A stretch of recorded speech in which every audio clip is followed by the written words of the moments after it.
मुख्यमंत्री श्री पुष्कर सिंह धामी जी एवं प्रदेश अध्यक्ष मदन कौशिक जी के द्वारा जो आज मुझे भारतीय जनता पार्टी की सदस्यता ग्रहण कराई गई है, तो मैं इसके लिए बहुत आभारी हूँ। आप लोगों को बहुत धन्यवाद करता हूँ।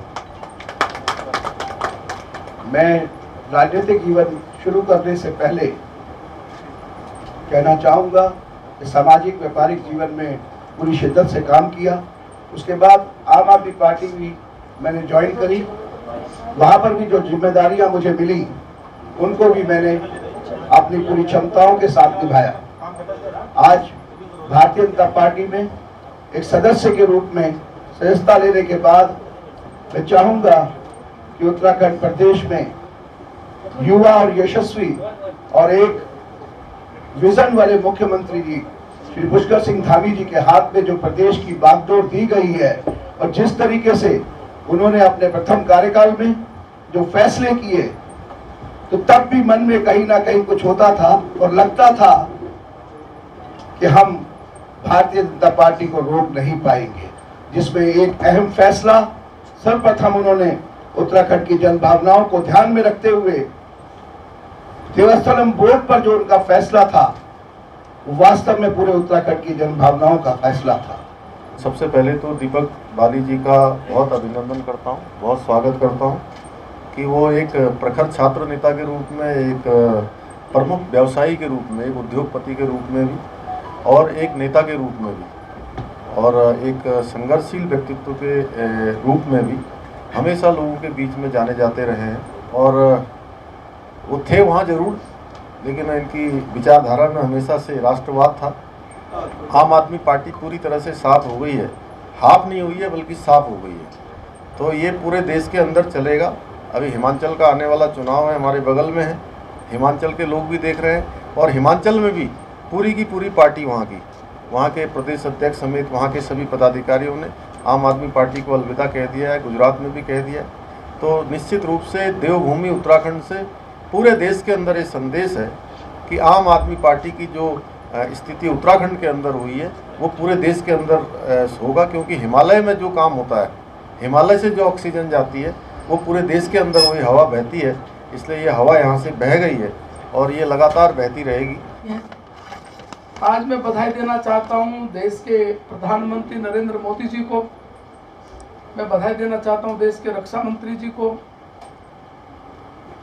कि आज भारत सरकार ने एक बड़ी योजना लॉन्च की, अग्निपथ। और पिछले कुछ सालों में जिस प्रकार से रक्षा व्यवस्था में सुधार हुए हैं, चीफ ऑफ डिफेंस स्टाफ की तैनाती हुई है, डिपार्टमेंट ऑफ मिलिट्री अफेयर्स का गठन हुआ है और आज जिस प्रकार से विश्व के एक बेहतरीन सेना बने, इस दृष्टि से कैबिनेट की कमेटी ऑफ सिक्योरिटीज ने ये ऐतिहासिक फैसला किया है। इसमें देश के नौजवान 4 साल की सेवा इस योजना के अंतर्गत कर सकेंगे और वो अग्निवीर के रूप में तैयार होंगे। नौजवान आर्म फोर्स में उसके बाद जा सकते हैं, उनको नई तकनीक से ट्रेंड किया जाएगा और हाई स्किल आर्म फोर्स इस रूप में उनको तैयार करने का निर्णय भी लिया है। 4 साल जब भर्ती हो जाएंगे तो 4 साल के बाद अधिकतर को रिटायरमेंट कर दिया जाएगा, कुछ को सर्विस में रखा जाएगा। जो रिटायरमेंट होंगे उनके लिए भी अवसर रहेंगे, राज्यों में अवसर रहेंगे, देश की अन्य नौकरियों में, और इसमें कोई रिस्क भी नहीं है किसी तरह का। जब वो 4 साल की सर्विस करेंगे उनको कुछ सैलरी मिलेगी। इसके बाद अगर कहीं वो देश की सेवा के लिए अग्निवीर शहीद हो जाता है तो 1 करोड़ रुपए मिलेंगे। यदि वो डिसेबल हो जाता है 44 लाख में। यानी कुल मिलाकर एक इतनी बड़ी योजना आज देश के प्रधानमंत्री और आदरणीय रक्षा मंत्री जी ने लॉन्च की है। इसके लिए भारत सरकार को मैं बधाई देना चाहता हूं और निश्चित रूप से ये योजना एक सामान्य योजना नहीं। आज दुनिया के वो देश जिन देशों में हम केवल पढ़ते थे और सोचते थे ऐसा संभव हो सकता है क्या, ये अनिवार्य तो नहीं किया भारत में, लेकिन युवाओं के लिए एक रास्ता खोला है। 12वीं 10वीं युवा जब पास कर लेते हैं, आइए ट्रेनिंग करिए, 4 साल रहिए, सेना में रहिए, सेना के बाद आप जब 4 साल पूरी हो जाएगी, आपका हर तरह से सिक्योरिटी रहेगी, आप जाइए सर्विस करिए। ये भारत में शुरू हो रहा है।